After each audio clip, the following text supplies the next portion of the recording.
Nous sommes aujourd'hui à une époque où la présence de Dieu est palpable, réelle en nous.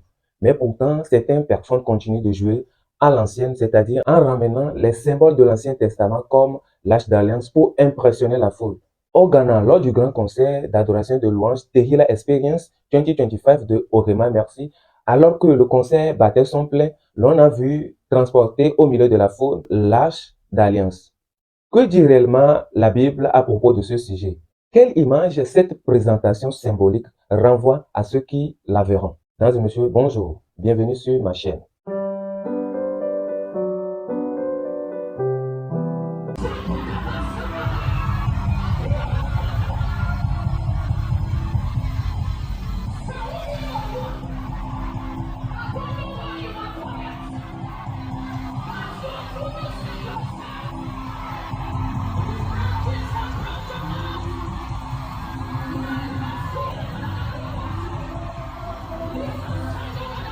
Que représentait l'Arche d'Alliance dans l'Ancien Testament?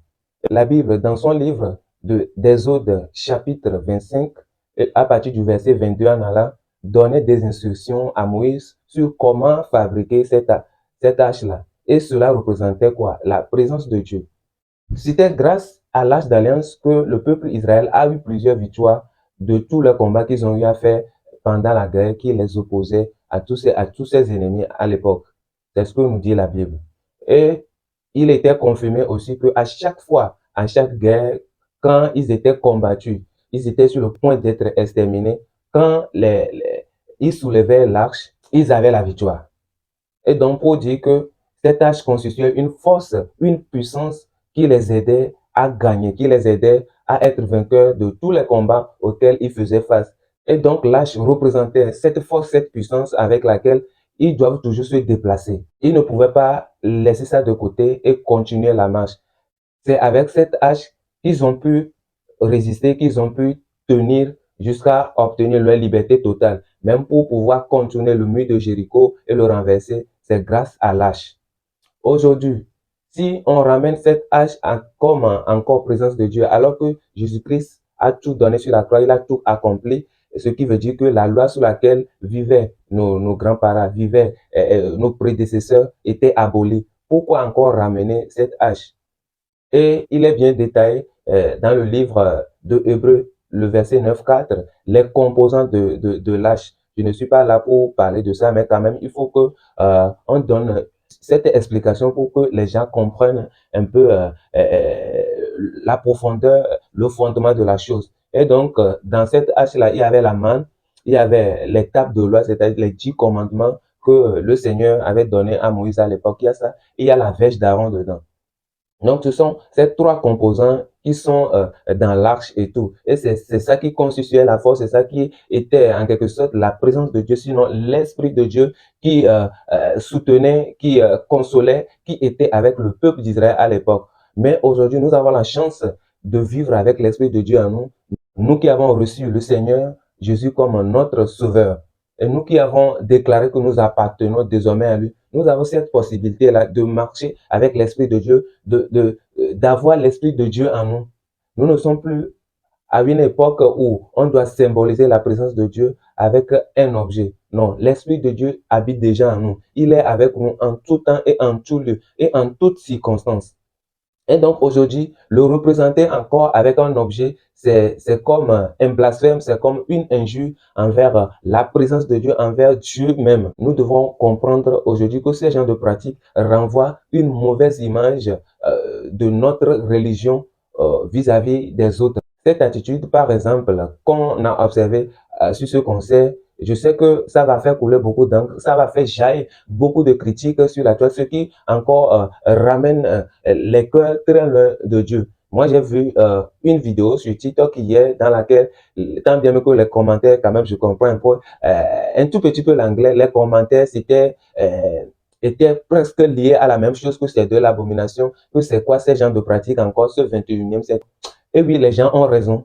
Ils ont raison de laisser ces genres de commentaires, ce qui nous disqualifie, ce qui nous discrédite de l'opinion publique par rapport à notre religion. Nous sommes aujourd'hui appelés à gagner des âmes. Nous sommes aujourd'hui appelés à conquérir le monde pour Christ. Maintenant que nous nous comportent comme des idolâtres. Nous avons cette habitude de montrer qu'en Dieu, il y a un certain nombre de pratiques. Ça va aussi mettre en doute notre foi et notre chrétienté. Et aussi, en tant que chanteur de telle envergure, Orima Merci n'est pas une petite artiste, elle n'est pas une moindre chanteuse, elle chante depuis des années 2000 et peut-être qu'on ne connaît pas son nom, mais ses morceaux ont déjà cantonné de par l'Afrique. C'est une figure incontournable, une figure majeure de la musique gospel africaine ghanéenne.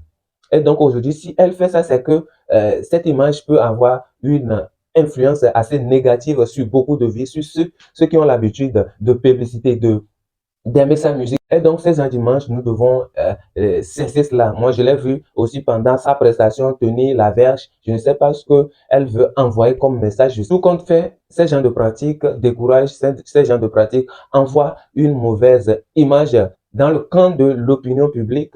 Ce concert, malgré aujourd'hui, sa pleine réussite est en train de se voir voler sa vedette par ces images qui sont publiées. Puis il y avait bon nombre d'artistes, des grosses stars de la musique chrétienne ghanéenne. Je vais citer Elda Miracle, je vais citer Joe Mettel, je vais citer Kokou Teye, je vais citer plein d'artistes qui ont eu à participer à ce concert. Et aujourd'hui, j'ai quand même vu certaines images où la prestation était vraiment électrique, était vraiment top de top. Mais aujourd'hui, les gens sont en train de s'appesantir sur l'image plutôt où on voit Lâche transporté au milieu de la foule, où on voit la promotrice, l'initiatrice de l'événement, même Orima Merci, tenir la verge pendant qu'elle pressait, ce qui pour moi reste un coup d'échec à ce concert-là. Donc nous devons faire très attention, chers artistes, chers chanteurs, de bien réfléchir sur les actes qu'on veut poser dans les concerts. Faisons les choses dans les normes de Dieu, faisons les choses selon la volonté de Dieu, selon ce que Dieu veut. Essayons aussi de demander l'avis de Dieu, comme la Bible nous recommande de chercher toujours, premièrement, la volonté de Dieu dans toutes choses que nous devons faire avant de pouvoir poser des actes. Aujourd'hui, est-ce que c'est Dieu qui a inspiré à cet artiste ghanéen de faire apparaître au milieu de son concert les gens qui transportent l'Arche d'Alliance? Est-ce Dieu qui lui a demandé de tenir la verge pendant qu'elle pressait? La question reste posée. Hein.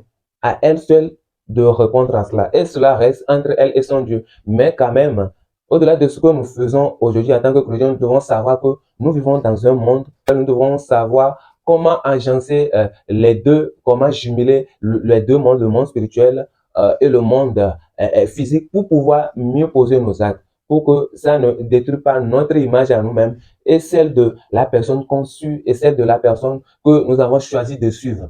Pour conclure, aujourd'hui, nous n'avons plus besoin de symboliser la présence de Dieu à travers aucun objet, car l'Esprit de Dieu qui nous a été promis par Christ nous a été renvoyé et il demeure en nous et il est en nous chaque jour, chaque temps, en tout lieu, en tout temps et en toutes circonstances. Il suffit de le chercher, il suffit de vouloir le sentir et vous le sentirez. Il suffit de le demander tout ce que vous voulez et vous serez satisfait. Non à la présence des Arches d'Alliance lors des concerts. Je dénonce, je fustige ces genres de pratiques. Merci à tous d'avoir suivi cette vidéo. Si c'est votre première fois sur cette chaîne, merci de vous abonner pour être premièrement au parfum de toutes les actualités chrétiennes d'ici et d'ailleurs. Merci et à très bientôt.